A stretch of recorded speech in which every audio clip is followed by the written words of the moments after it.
Bonjour à toutes et à tous, j'espère que vous allez bien. Rétro Zombie sur vos écrans. Aujourd'hui, j'avais envie d'exprimer mon avis sur un animé. Alors, je ne suis pas un grand fan d'animé, mais ça ne m'empêche pas d'en apprécier certains. Et je suis un grand fan de football. Aujourd'hui, j'ai envie d'exprimer mon avis de footeux relativement externe aux animés, mais non moins intéressé par ces derniers sur une œuvre dont j'ai beaucoup entendu parler. Un animé de football. Je fais ça parce que je me suis dit que ça manquait à YouTube ce genre de critique. D'habitude, ceux qui parlent d'animé s'y connaissent à fond dans leur domaine. Et je me suis dit que ça pourrait être intéressant l'avis d'un non-initié sur un animé qui parle d'un domaine que je connais bien. Cet animé dont on va parler dans quelques instants, non seulement j'ai très envie d'en parler, mais surtout j'en ai besoin. J'en ai besoin car il faut que je me libère de la haine que j'éprouve pour cet animé. Car c'est bien pire qu'un mauvais animé. Il faut que j'extériorise ça. Aujourd'hui, on va parler de Blue Lock. Alors avant de vous expliquer pourquoi c'est un animé désastreux, pour ceux qui n'ont pas envie de perdre leur temps à m'écouter, vous pouvez sauter à ce timecode où je vais démonter l'animé avec une seule scène. C'est bon? Ok. Pour commencer, laissez-moi vous raconter une histoire. On était en novembre 2022. Je regardais une vidéo de la chaîne Remontada, chaîne que je suis depuis longtemps et qui est super au passage. Leurs vidéos sont super intéressantes, ils parlent d'anecdotes autour du foot avec des scènes humoristiques. Bref, c'est à la fois très intéressant et super drôle. Voilà, petite parenthèse, revenons à nos moutons. Je regardais donc une de leurs vidéos faisant partie d'une série où ils racontaient des anecdotes sur les pays participant à la Coupe du Monde 2022. À un moment donné vient le tour du Japon. En guise d'anecdote, il décide de parler d'un animé dont j'avais jamais entendu parler auparavant, qui s'appelle Blue Lock. Et là, dès le synopsis, il y a un truc qui va pas. Quelque chose qui sent vraiment pas bon. L'animé m'intéressait pas du tout à la base. Mais j'entendais de plus en plus de gens en parler, malgré le synopsis douteux, et en bien. En témoigne sa note moyenne sur Crunchyroll, qui est l'une des plus hautes du site. L'animé a eu du succès. Dans ma classe, tout le monde en discutait. J'ai pas TikTok, mais un ami à moi m'a dit qu'à Skip, on en parlait beaucoup là-dessus. Dites-vous que sur Crunchyroll, il a reçu plus de 100 000 notes. C'est plus que JoJo's Bizarre Adventure ou Sword Art Online par exemple. Animés qui, me semble-t-il, sont assez connus dans leur domaine. C'est dire à quel point c'était tendance. Donc 4,9 étoiles sur 5 pour plus de 100 000 avis, a priori, on se dit que c'est un sans faute. J'ai donc décidé de le regarder avec assez peu d'espoir pour ne rien vous cacher, parce que si ça se trouve, je me suis trompé, et l'anime est populaire pour de bonnes raisons, parce qu'il a des choses intéressantes à nous dire et à nous montrer. Et putain, qu'est-ce que j'aurais aimé me tromper. Cet animé est une purge. Ça a été les pires 20 minutes de ma vie. Les mecs de Remontada, je vous aime. Bon, sauf quand vous avez dit qu'il n'y avait rien à faire à Synthé. Mais là, pour le coup, vous avez vraiment déconné. Comment on peut aimer un animé pareil? Pourtant, il y avait des signes qui trompaient pas. Rien que le synopsis est une véritable insulte au football. Mais alors, comment exprimer l'insulte, le doigt d'honneur intergalactique aux vrais fans de football qu'est cet animé? Attention, je dis pas que Remontada sont pas des vrais fans de foot, juste qu'ils se trompent et je vais le prouver. Comment exprimer le dégoût que j'éprouve pour celui-ci? Commençons par le commencement. L'anime s'ouvre sur une scène avec un gars du nom de Yoichi Izagi, un lycéen footballeur qui a le charisme d'un morceau de pain mal décongelé et qui va nous servir de protagoniste. Il joue un match de foot qui sert de qualif pour le tournoi national. Son équipe, Ichinan, perd 1-0. On est vers la fin du match. Izagi a la dernière occasion de but qui permet à son équipe d'égaliser. Il a le choix entre tirer et faire la passe à son coéquipier.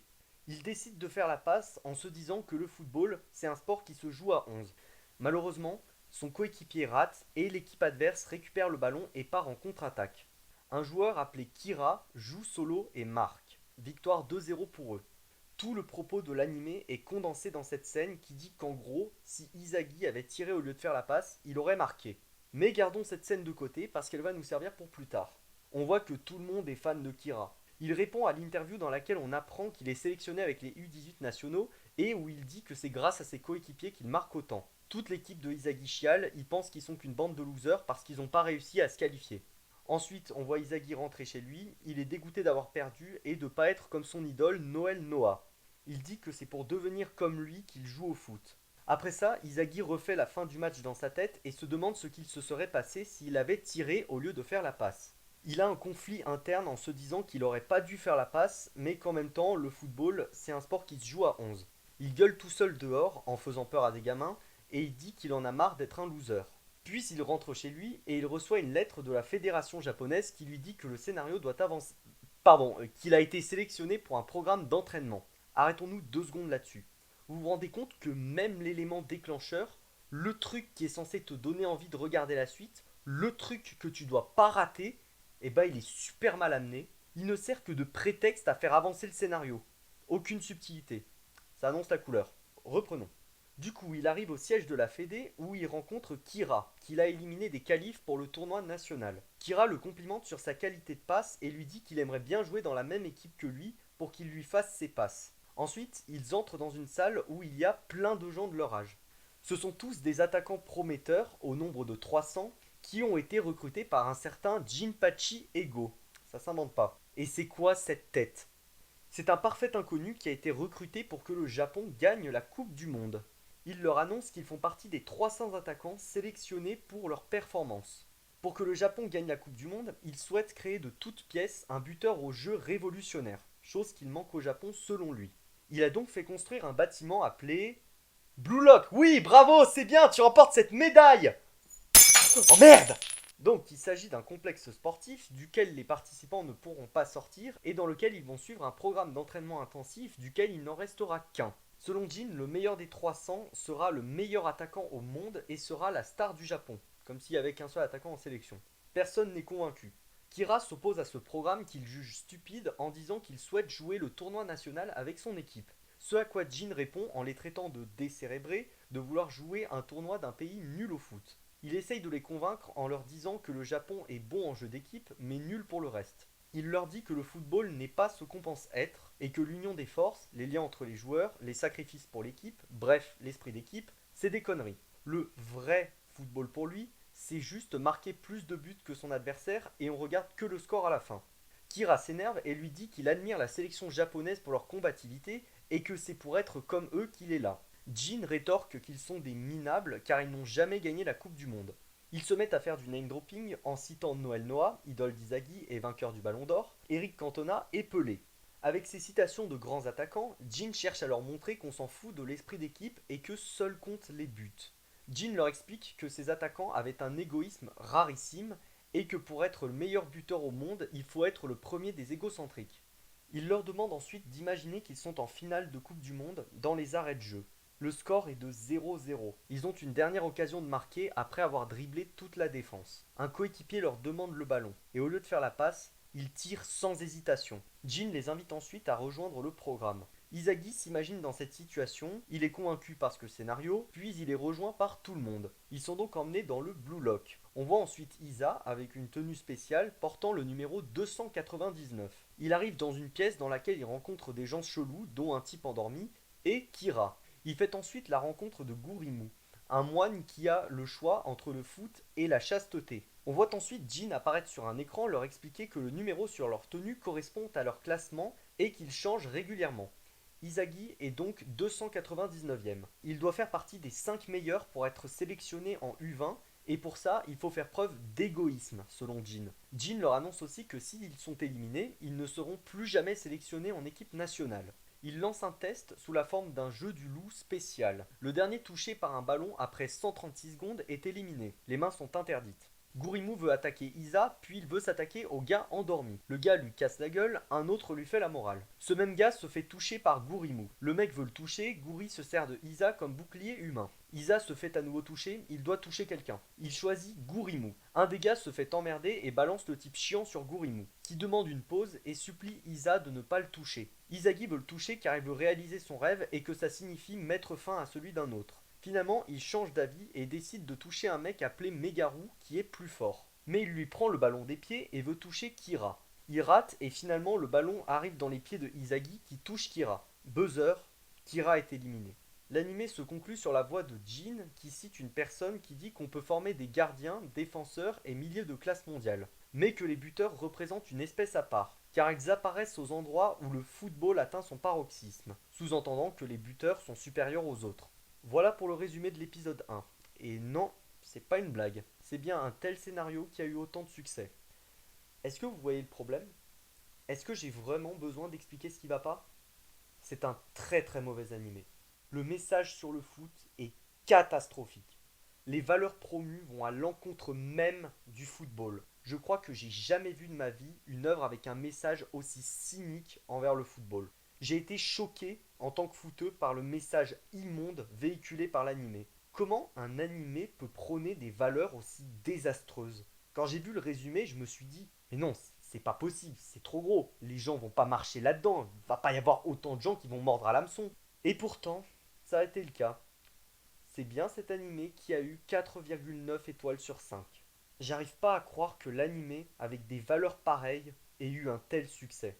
Notre société ne va pas bien au point d'aimer et de rendre populaire un animé pareil. Cet animé, c'est une purge. Pendant 20 minutes, je vous jure, je me sentais pas bien. En même temps, quand tu passes 20 minutes devant une œuvre qui ne connaît visiblement rien au foot et qui passe son temps à déblatérer des inepties là-dessus, c'est sûr que c'est légèrement chiant. C'est comme si t'étais à côté de quelqu'un et que pendant 20 minutes, il passe son temps à cracher sur le foot, les jeux vidéo ou un autre truc que t'aimes bien. Comment expliquer le dégoût que j'ai pour cet animé? Par où commencer?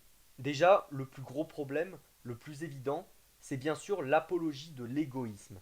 Expliquez-moi comment on peut promouvoir une valeur comme l'égoïsme dans le football, et même l'égoïsme en général. L'animé présente comme quelque chose de négatif le fait que le foot est un sport collectif qui se joue à 11, et pire que c'est à cause de ça que l'on perd. On voit très bien cette apologie avec la scène d'intro qui sous-entend que l'équipe d'Izagi a perdu parce qu'il a fait la passe au lieu de tirer et qu'il a donc été altruiste.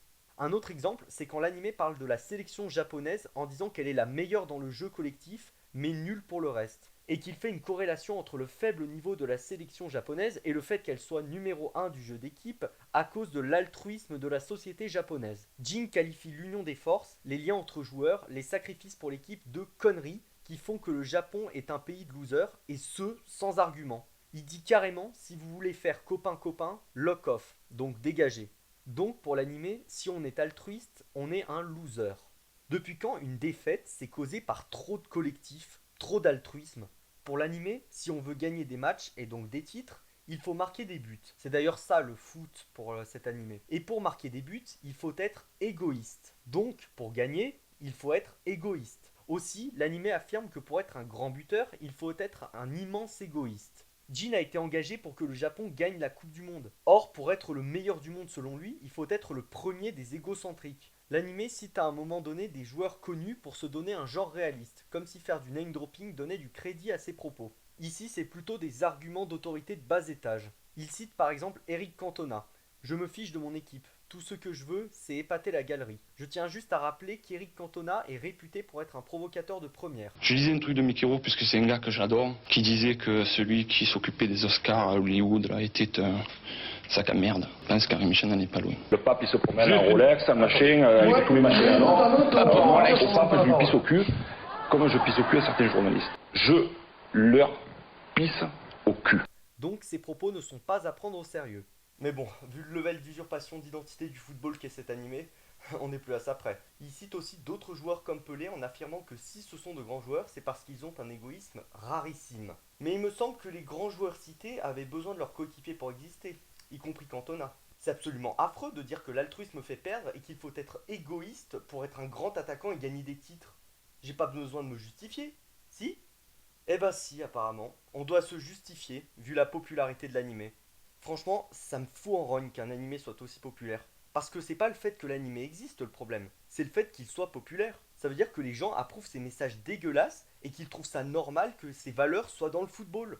Et dire que l'animé défend ce genre de valeurs parce qu'il met en avant le fait que la victoire vaut plus que tout. On le voit avec Kira qui admire la combativité des joueurs japonais et que ça fait qu'ils sont respectables. Ce à quoi Jin répond que ces joueurs sont des minables car ils n'ont jamais gagné la Coupe du Monde. Comme si le respect se résumait au seul palmarès. Je rappelle que des joueurs comme Zlatan ou Johan Cruyff n'ont jamais gagné la Coupe du Monde. J'ai vraiment les boules. J'ai les boules parce que je fais du foot en district. Et j'en vois plein des gens égoïstes qui la jouent solo, qui se prennent pour des Ronaldinho à vouloir dribbler tout le monde sur le terrain, et qui passent leur temps à frapper comme des mules quand ils ont le ballon alors qu'ils sont genre à 30 mètres du but. Et ça me saoule. Et y a pas que moi que ça saoule. Ça emmerde tout le monde sur le terrain. Autant vous dire qu'un animé qui défend la victoire et le palmarès avant tout, au point de faire l'apologie de l'égoïsme, et surtout qui est approuvé par l'opinion publique, ça m'énerve au plus haut point. Surtout quand cet égoïsme conduit à la violence, comme on peut le voir avec le jeu du loup. Mais bon, je suis sûrement un rageux loser pas assez égoïste, hein. Si ça se trouve, l'égoïsme, ça doit vraiment marcher. C'est vrai que Randal Kolo Muani a bien fait d'être égoïste et de tirer face à Emiliano Martinez en finale de Coupe du Monde 2022 au lieu de passer à Mbappé. Emiliano Marti quoi? Grâce à ça, on est champion du monde. Ah bah non. Mauvais exemple. Non, regardez plutôt le tiki-taka de Guardiola avec le Barça, hérité du football total de Johan Cruyff. C'est un jeu qui est tourné vers la possession, les passes et le collectif. Du coup, avec ça, Guardiola n'a rien gagné. Ah bah si, en fait. Bon, à part ça, il est vrai qu'un joueur comme Andrés Iniesta n'est pas du tout reconnu, car c'était un milieu de terrain qui était au service du Barça de Guardiola et qui était donc un grand altruiste. En plus, il n'a gagné aucun trophée. Ah bah si. Bon, soyons sérieux 2 secondes. Laissez-moi vous dire les footix qui se branlent devant cet animé en pensant que c'est la réalité. Ça l'est pas. Le football est un sport collectif. Jamais dans le football on vous reprochera d'être trop collectif et pas assez individualiste, sauf qu'à extrême. La force vient dans le collectif. On l'a vu avec les exemples que je viens de donner. Le football, ça se gagne et ça se perd à 11. Un seul et unique joueur ne peut pas faire gagner un match à lui tout seul, même si c'est un attaquant qui marque beaucoup de buts. Parce qu'il n'y a pas que les buts dans le football, contrairement à ce que l'animé affirme. Il y a aussi l'aspect défensif et tactique. On a également les émotions, les joueurs qui se donnent à fond sur le terrain, les gestes techniques, les retournements de situation, sans parler des supporters. Parce que c'est ça le vrai football. C'est ça qui fait sa magie, sa folie. C'est pour ça que c'est beau le football. Et ça, malheureusement, l'animé n'en parle jamais. Tiens, animé, j'ai vu que t'aimais faire du name dropping en citant des joueurs comme Pelé ou Cantona afin de te donner un genre réaliste. Et en citant 2-3 trucs footballistiques vite fait au passage, genre Ballon d'Or. Toi qui aimes les citations, j'en ai une pour toi à propos des buts. Thierry Henry disait: parfois dans le football, tu dois marquer des buts. Thierry Henry? Ah oui, celui qui a marqué en 2006 avec une panenne contre Buffon là. C'était Zidane. Ah, enfin, je voulais dire celui qui a gagné la LDC avec Arsenal en 2004 face au Barça. C'était en 2006 et il a perdu contre le Barça. Et il a combien de ballons d'or? Aucun. Mais il est nul du coup. Ah mon dieu, j'en peux plus de ce type. Il paraît que c'est moi en plus. Reprenons. Comme le disait donc Henry, parfois dans le football, tu dois marquer des buts. Parfois. Parce que les buts, dans le football, c'est rare. D'ailleurs, comme le disait Fabrice Boquet dans un livre très intéressant et que je vous recommande, qui s'appelle L'important, c'est les 3 points, le football a la particularité d'être un sport où il y a peu de buts par match. C'est même l'un des sports où il y en a le moins. Il y a en moyenne moins de 3 buts marqués par match. Dans la plupart des autres sports, la moyenne de points dépasse les 2 chiffres. En NBA, il y a même plus de 100 points inscrits à chaque match en moyenne pour les 2 équipes. Certes, dans le football, tu dois marquer des buts, mais ce n'est pas que ça. Et c'est là un autre problème de l'animé. Le fait qu'il pense qu'il n'y a que les buts qui comptent. Le football, c'est pas qu'un simple tableau des scores. Ceux qui ne regardent que ça sont des ignares. Le score ne reflète en rien la physionomie d'un match. Mais pour le savoir, il faut bien suivre le football. Ce qui n'est visiblement pas le cas des créateurs, ni de ceux qui regardent ce truc. Et c'est un gars qui suit le football depuis même pas 5 ans qui vous le dit. Le foot, c'est bien plus compliqué que ça. Tu dois savoir faire des passes, tu dois faire preuve de physique pour remporter les duels, tu dois être endurant, tu dois savoir défendre aussi, parce qu'on s'en fout si tu marques pas beaucoup. Pour gagner, tu dois te prendre un but de moins que l'adversaire. Car une victoire, ça reste une victoire, que ça soit 1-0 ou 5-4. C'est pas ce que pense l'animé qui, par son scénario même, néglige les non-attaquants, en particulier les défenseurs. On le voit avec la citation de Noël Noah. Plutôt que de faire une passe décisive et gagner 1-0, je prends beaucoup plus de plaisir à mettre un coup du chapeau, quitte à perdre le match 4-3. Ça prouve que l'animé pense qu'il n'y a que les buts qui comptent, au détriment même de l'équipe, comme on peut le voir avec la citation de Cantona. D'ailleurs, ça me fait penser à une autre citation de Sir Alex Ferguson. Sir Alex quoi? L'attaque te fait gagner des matchs, la défense des titres. Prends-en de la graine animé. Ne t'en déplaise, mais une grande attaque, c'est peut-être cool, c'est sympa à voir, mais c'est de la poudre aux yeux. Parce que comme je l'ai dit précédemment, tu peux marquer autant de buts que tu veux, si ton adversaire te met un but de plus, t'as perdu. Ton attaque ne vaut rien si derrière ça suit pas. Il suffit de voir le PSG qui achète plein de superstars, en particulier des attaquants, mais qui n'a jamais gagné la Ligue des Champions. Bien sûr, vous allez me dire que je suis la même logique que l'animé, qui pense qu'on ne regarde que le score, et qu'à la fin, c'est celui qui marque un but de plus qui gagne. Bien sûr, c'est pas faux. Mais comme je viens de le dire, c'est extrêmement réducteur de résumer le football qu'à ça, dans la mesure où beaucoup d'entraîneurs sont critiqués pour privilégier le résultat au jeu. Et devinez quoi? C'est un attaquant qui vous le dit. Ouais, J'ai réussi à être choqué par l'animé alors que je joue ailier droit. Je fais des dribbles et tout, j'aime marquer des buts. En même temps, qui aime pas marquer des buts? Mais moi, j'ai besoin de mes coéquipiers, comme tous les attaquants cités par Jean. Je déborde et je décale pour qu'il me fasse la passe, et vice-versa. Je suis autant buteur que passeur. Autant vous dire que j'ai été outré par les propos de Blue Lock, crachant ouvertement sur tous ceux qui ne sont pas attaquants et faisant ouvertement l'apologie de l'individualisme. Et là, vous allez peut-être me dire, C'est pas à prendre au sérieux, c'est pas la vraie vie. Si l'animé a un message comme ça, c'est le but. Le but, c'est que l'animé soit subversif, provocateur, c'est fait exprès. sauf que l'animé, lui, se prend grave au sérieux. Et son propos n'est jamais remis en question. Si encore l'animé était provoquant, subversif dans son propos, voire un peu ironique, afin de faire réfléchir le spectateur, de le remettre en question, en proposant une nouvelle façon de jouer, de voir le foot, ça irait. Mais là, non. Il n'y a rien qui va dans ce sens. C'est juste une œuvre qui véhicule une vision malsaine du football, basée sur l'égoïsme et l'individualisme. Si l'animé essaye de la jouer rebelle et provoquant en adoptant un propos volontairement choquant, soit, mais il faut au bout d'un moment laisser des indices qui prouvent qu'il s'agit d'ironie et non de choses sérieuses. Et puis c'est bien de se la jouer rebelle, mais l'animé plonge dans les clichés en utilisant de la vulgarité et de la violence. D'ailleurs, en repensant à la citation de Ferguson, je me rends compte à quel point l'animé est grave incohérent. Je veux dire, t'as Jin qui a été recruté pour que le Japon gagne la Coupe du Monde. Et son seul objectif est de créer le buteur parfait, comme s'il n'y avait qu'un seul buteur en sélection. Mais déjà, comme je l'ai dit, l'attaque, ça ne fait pas tout, comme on l'a vu avec le PSG qui n'a gagné aucune LDC. Et ensuite, il prétend vouloir faire gagner le Japon, mais il cite Noël Noah, idole d'Izagi, la raison pour laquelle il joue au football, ce qui est très problématique au passage, parce que ça sous-entend que les footballeurs font ça que pour la gloire. C'est d'ailleurs appuyé par le discours de Kira, qui dit que c'est pour être comme les Samurai Blues qui jouent au football. Ce qui montre une fois de plus que la vision de l'animé sur le football est affreusement réductrice. Plutôt que de faire une passe décisive et de gagner 1-0, je prends beaucoup plus de plaisir à mettre un coup du chapeau, quitte à ce que mon équipe perde 4-3. Alors perso, si je mettais un triplé mais que mon équipe perdait, ça me ferait chier. Mais admettons. Après tout, l'animé cite Eric Cantona. Ce qui me dérange, c'est que le type est engagé pour faire gagner la Coupe du Monde. Il leur demande d'imaginer qu'ils sont en finale de CDM et tout, et en même temps, il leur fait comprendre, avec la citation de Noah, que le plus important, c'est les buts, et que la victoire, on s'en fout. Il y a comme un léger problème de cohérence. Et c'est là le point qui m'a choqué. C'est le fait que l'animé soit réducteur et ne résume le foot qu'à l'attaque, en mettant les attaquants sur un piédestal, comme on peut le comprendre avec la citation de fin.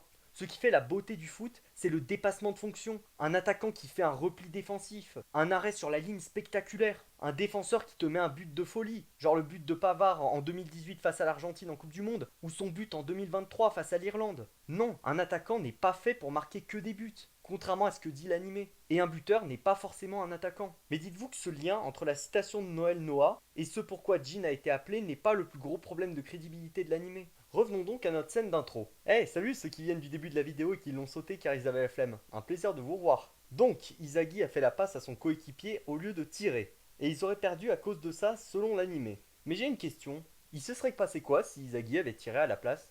Qui vous dit qu'il aurait marqué?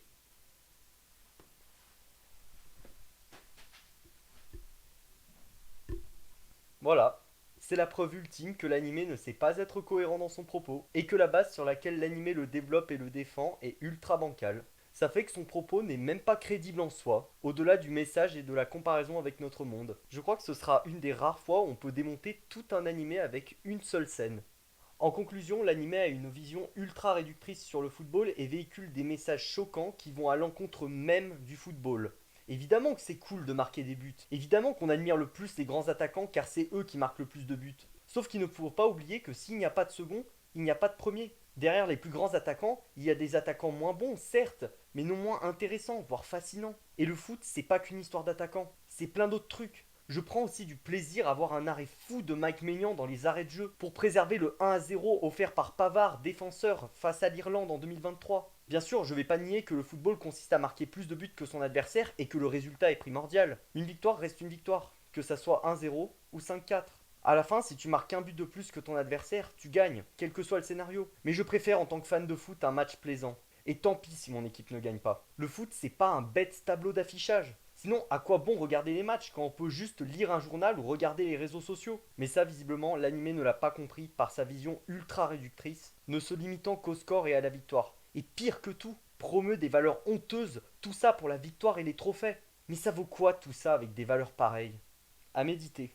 Je suis désolé les fans d'animé qui ne connaissent rien au foot, mais l'animé est catastrophique à ce niveau-là. Et c'est pas parce qu'il cite des trucs en rapport avec le football, Ballon d'Or, Messi, Ronaldo, Pelé, que ça changera quelque chose. Et là, vous allez sûrement dire, Ouais, on s'en fout de la morale et tout, c'est qu'un divertissement. eh ben même là, ça marche pas. Parce que, au-delà de la morale détestable, on ne peut pas dire que Blue Lock soit un bon animé en soi. Visuellement, c'est pas hyper beau, c'est assez fade. Il y a des animés qui sont beaucoup plus jolis et qui sont sortis avant, comme Demon Slayer. C'est assez mou en termes d'action. On a de la vulgarité et de la violence inutile, tout ça pour se donner un air pseudo-mature. L'animé est en soi mal écrit. L'élément déclencheur, comme je l'ai dit, est mal amené. C'est là juste pour faire avancer le scénar. On ne sait pas pourquoi Izagi a été sélectionné. Et non, les performances ne sont pas une excuse. Du coup, ça donne pas envie de regarder la suite. Les enjeux sont claqués au sol. On ne comprend pas en quoi le vainqueur du Blue Lock serait le meilleur buteur au monde. Le nœud du problème, c'est-à-dire ce qui doit pousser les personnages à faire ce programme et à être numéro un, donc ce qui justifie le scénario, est pourri. Pourquoi le fait d'être éliminé du Blue Lock fait que tu ne seras plus jamais sélectionné en équipe nationale? Rien ne le justifie. Et puis il se passe quoi si l'heureux élu se blesse? On fait un Blue Lock? La motivation de Izagi est nulle. Vouloir faire un programme d'entraînement aussi hardcore juste pour être comme son idole, c'est juste grotesque. Aussi, la motivation de Gurimu est pourrie. Le type veut juste gagner le Blue Lock pour éviter la chasteté. C'est limite une insulte au football, ça. Vouloir faire un sport aussi beau que le foot juste pour accomplir ce genre d'objectif, ça montre le peu d'estime qu'a l'animé pour ce sport. Alors peut-être que dans les épisodes suivants, ils ont d'autres motivations, mais j'ai juste pas envie de regarder les autres épisodes. Parce que oui, et c'est le plus terrible, tout ce que je dis sur l'animé depuis le début, c'est juste le premier épisode. Normalement, quand je veux me faire un avis sur une série, je regarde toujours au moins 3 épisodes. Au hasard pour des épisodes qui ne se suivent pas, genre sitcom, et dans l'ordre quand ça se suit, genre animé. Parce que si le premier épisode est pourri, ça peut être un accident. C'est pas forcément représentatif de la qualité de la série. Toutes les séries, aussi bonnes soient-elles, ont des épisodes un peu moins bien que les autres, voire nuls. Si le deuxième épisode est nul, peu de chances que la série soit bonne. Mais admettons qu'il y ait eu 2 accidents. Et si les 3 épisodes sont nuls, c'est que la série l'est et que les bons épisodes, s'ils existent, sont rares. Mais pour Blue Lock, j'ai même pas besoin de regarder 3 épisodes, tant la série a un concept pourri de base. J'ai juste voulu regarder pour ne pas mourir idiot, une sorte de curiosité malsaine. C'était surtout parce que tout le monde en parlait. Je savais très bien à quoi m'attendre en réalité. En fait, le plus gros problème, comme je l'ai dit, c'est pas l'animé en lui-même, c'est le fait qu'il soit populaire et qu'il ait une si bonne note. Chers amis, l'heure est grave. Le football est mis à mal par cette œuvre usurpant le vrai football, déformant ses vraies valeurs. Des valeurs de partage, d'amitié, de collectif, d'esprit d'équipe et d'altruisme. Pire, il ridiculise ceux qui défendent ces vraies valeurs. Cette œuvre est une vraie insulte au football. Le fait que cet animé ait eu un tel succès prouve que le football est en danger et que notre société a un problème. Les gens trouvent ça normal que ce genre de valeurs infiltre le football et la société. Et j'ai vraiment la sensation que le fait qu'il s'agisse d'un animé légitime un peu plus son message, parce que les gens se disent que si c'est japonais, ça peut pas être mauvais. Si j'ai fait cette vidéo, c'est pour montrer que les mauvais animés, ça existe, et qu'il faut en parler pour que ce genre d'animé disparaisse de la circulation et que ce genre de message ne soit plus propagé et légitimé. J'ai aussi fait ça en tant que footeux car cet animé m'a beaucoup touché. Et je voulais montrer mon amour pour ce sport en le défendant, ainsi que ses vraies valeurs. En attendant, vive le football, le vrai, pas celui de Blue Lock. Et comme le dirait un certain youtubeur qui parle de foot, keep the faith, keep the fight. Merci à tous.